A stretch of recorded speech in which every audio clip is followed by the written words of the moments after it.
Todos los domingos, el segundo domingo de Cuaresma, escuchamos la historia de la transfiguración de Jesús, porque es una manera en que la iglesia nos prepara para la pasión y muerte de nuestro Señor Jesucristo. Si nada más viéramos lo que viene a ser la pasión y la muerte de nuestro Señor Jesucristo, pues nuestra fe sería vana, ¿verdad? Porque no todo acaba en la pasión y muerte de Jesús. Entonces, por eso la iglesia, para motivarnos, para animarnos, nos habla de la transfiguración del Señor, ¿verdad? Porque vemos su gloria y luego vemos lo que pasó, la pasión y muerte de nuestro Señor Jesucristo. Y luego volvemos a ver su gloria en la resurrección, ¿verdad? Es una manera de prepararnos en la Cuaresma. La iglesia siempre ha situado la transfiguración del Señor en un monte. Hay un monte que se llama, en Israel se llama Esdrelón. Este monte ya desde 2000, 3000 años antes de Jesús, ya ofrecían sacrificios a sus deidades. Era un monte sagrado. Y en medio de este monte plano hay una montaña, y en esa montaña es donde la iglesia dice que fue la transfiguración de nuestro Señor Jesucristo. Entonces, cuando uno está en el valle, pues uno escucha lo que hay en el valle, nomás es lo que ve, no ve más allá. Entonces, cuando nosotros estamos aquí abajo, nomás en la de la tierra, pues nomás escuchamos lo que los demás dicen y a veces nos convencen sus ideas, a veces ideas que no van con el Evangelio, a veces, como nos decía la segunda lectura, ¿verdad? Nuestro Dios es el vientre. Entonces todos los placeres de la vida, lo más cómodo, no sufrir, y todo esto está aquí abajo, porque es lo que vemos, es lo que sentimos, es lo que percibimos. Pero por eso Jesús lleva a Pedro, Santiago y Juan a la montaña. Tienen que salir del común, del pensar de todos, y tienen que subir a la montaña porque la montaña se encuentra a Dios. ¿En qué? En la oración. Fueron a la montaña, nos dice el Evangelio, porque tenían que rezar, tenían que orar.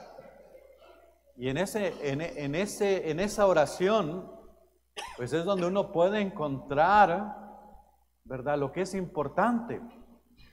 Porque si nos quedamos aquí siempre en lo mismo, nos levantamos dormidos, seguimos por el día dormidos, nos acostamos dormidos, es decir, no hay un despertar. Pero si tenemos un tiempo de oración, hay un despertar en nosotros. Es lo que le pasó a los apóstoles, Pedro, Santiago y Juan. Cuando están en oración, empiezan a ver, a vislumbrar el rostro de Jesús. Y el rostro de Jesús se va cambiando. Para el común de la gente, para Jesús es un perdedor. Es un perdedor. Por ejemplo, en el tiempo de Jesús, el poder político, pues Jesús no tenía poder, no tenía ni casa, no tenía nada. Entonces Jesús era nadie. Para el mundo antiguo, el mundo del poder, que toma ventaja, que consigue lo que quiere, sea como sea, pues Jesús no era nada, es un perdedor.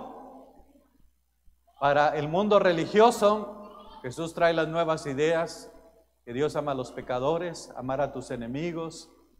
Y entonces el poder religioso dice, pues no, esa no es nuestra enseñanza, entonces no quiere nada con Jesús, incluso lo crucifican. Entonces nuevamente Jesús pierde. La manera en que se presenta Jesús ante los demás, se presenta como el cordero en medio de lobos. Es un cordero, pierde entre los lobos, ¿verdad? Es un constante perder. Pero cuando uno sube a la montaña y cuando uno ora y cuando uno toma tiempo para Dios, entonces es cuando empieza a despertar uno. Y Jesús no es un perdedor. Es lo que se nos revela en la oración, en esos encuentros con Dios. Se nos revela la divinidad de Jesús. Y entonces empezamos a contemplar quién es Jesús, quién es en realidad. Entonces hay un despertar, se nos abren los ojos y vemos lo que realmente es importante, ¿verdad? Y es cuando decidimos seguir a Jesús. Y el seguimiento de Jesús no es fácil, porque el mismo Jesús lo dijo: todo aquel que quiera venir en pos de mí, que se niegue a sí mismo, que tome su cruz y me siga. Entonces, el negarse a uno mismo. El mundo te ofrece todo lo contrario. Por eso todo seguidor de Jesús a veces también se le ve como un perdedor, como un donadie. ¿Por qué? Porque va siguiendo a Jesús, tienes las ideas de Jesús, tratas de vivir como Jesús. Entonces por eso viene el rechazo del mundo. ¿Por qué? Porque la presencia del justo es signo de contradicción para los demás. Oye, pues tú vives bien, yo no, entonces voy a empezar a criticarte, voy a empezar a hablar de ti. ¿Por qué? Porque no me gusta que tú seas bueno y yo no. Entonces ahí viene la contradicción y la persecución del cristiano, porque se asemeja a Cristo. El cristiano también puede ser rechazado. Hay una historia por ahí, un periodista que se llama Terry Anderson. Él es un periodista americano que en 1982 se fue de vacaciones a Inglaterra, y cuando estaba allí de vacaciones, pues en un lugar solitario, ¿verdad? Él está caminando, disfrutando la naturaleza, y luego ve una iglesia a lo lejos, y dice: voy a ver aquella iglesia. Entra en la iglesia, está en silencio, contempla las bancas, los vitrales, el altar. Entonces de repente empiezan las memorias de cuando sus papás lo llevaban a la iglesia. Él ya era un ateo, se había declarado ateo. Y entonces venían esas memorias, y entonces de repente se siente en casa, como si estuviera en casa, y dice: ¿qué me está pasando? Pues si yo no creo, entonces ¿por qué me viene esta sensación? Y empieza a pensar un poquito más y dice: bueno, ¿será que si hay un Dios, Dios me está llamando a hacer algo? ¿Qué quiere de mí? Y entonces después de ahí sale, termina sus vacaciones y se va a Beirut. Cuando estaba en Beirut, le ponen un arma y lo secuestran, ¿verdad? Lo ponen en un Mercedes por ser periodista, por lo que decía, lo secuestran. Y dice él que durante ese tiempo que estuvo prisionero, ¿verdad? Dice que fue cuando empezó a leer la Biblia. Dice: el leer la Biblia, dice, fue lo que me ayudó en el tiempo de sufrimiento. En aquel tiempo fue lo que me dio fuerza. Dice, y desde entonces, dice, empecé a caminar con Dios. Pues hubo una transformación en su vida, un cambio en su vida. Y eso es lo que Dios obra en nosotros a través de los acontecimientos que a veces experimentamos en la vida. Él nos quiere abrir los ojos, que veamos lo que realmente es importante, ¿verdad? Y el primero, que es más importante, es Dios. Es Dios. Y cuando está Pedro y Santiago y Juan, pues están dormidos, despiertan y ven la gloria de Jesús. Entonces hay un despertar, ¿verdad? A veces tenemos que despertar también nosotros, porque vivimos en la misma rutina de siempre.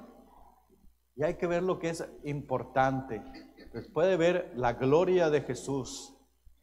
Es muy difícil ver la gloria de Jesús en el crucificado. Es muy difícil ver a Dios en el crucificado, en el rostro de Jesús con las espinas. ¿Por qué? Porque nos habla de sufrimiento extremo.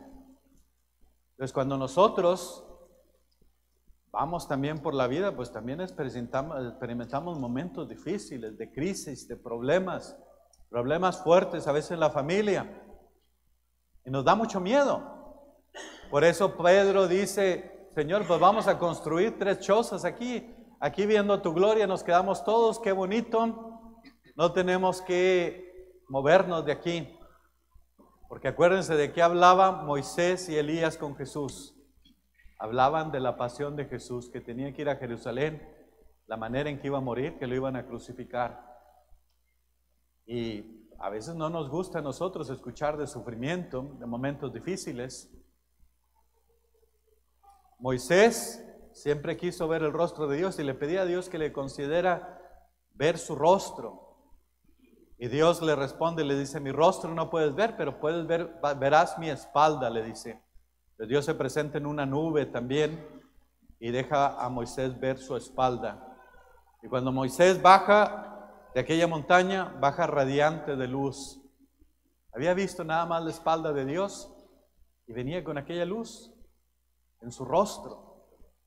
Elías también, el profeta, él también quería ver a Dios. Iba siendo perseguido por la reina Jezabel y cuando va a la montaña buscando una respuesta a sus problemas, a su sufrimiento, y no encuentra a Dios, pasa a un terremoto, no está en el terremoto, pasa un fuego voraz, no está en el fuego, y lo encuentra en la brisa suave donde encuentra a Dios, pero tampoco pudo ver el rostro de Dios. Después Elías es llevado al cielo en un carro de fuego, ¿verdad? Y se dice que también Moisés fue llevado al cielo.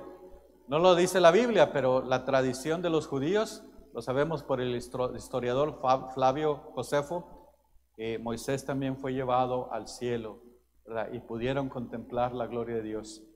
Y eso es lo que nos pasa a veces a nosotros, ¿verdad? Que no confiamos en Dios.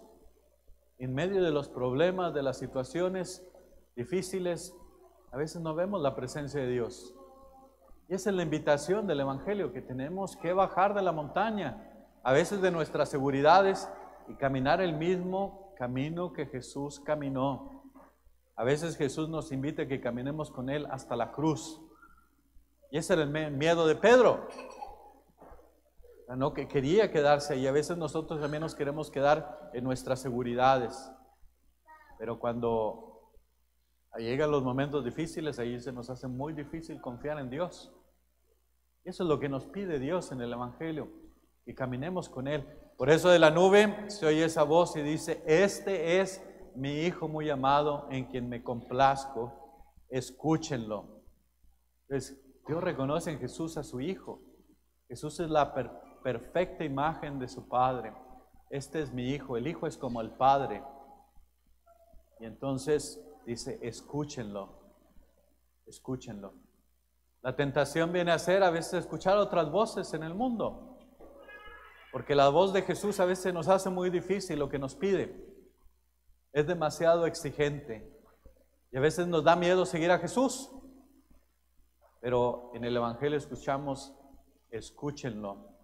Y lo que decía Pedro: Señor, ¿a quién iremos? Tú tienes palabras de vida eterna.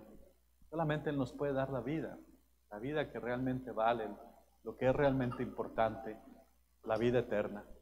Entonces, la invitación es que sigamos caminando con Jesús, en las buenas y en las malas, confiar siempre en Él, ¿verdad? Porque sabemos que no todo termina en la crucifixión.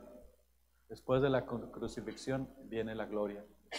Dios nos concede esa gracia de seguir caminando con Jesús, poner nuestra fe en Él y ver quién es realmente Jesús. Es nuestro Señor, nuestro Dios. No es un perdedor. Él ha vencido al mundo y a Él hay que seguir. Que así sea.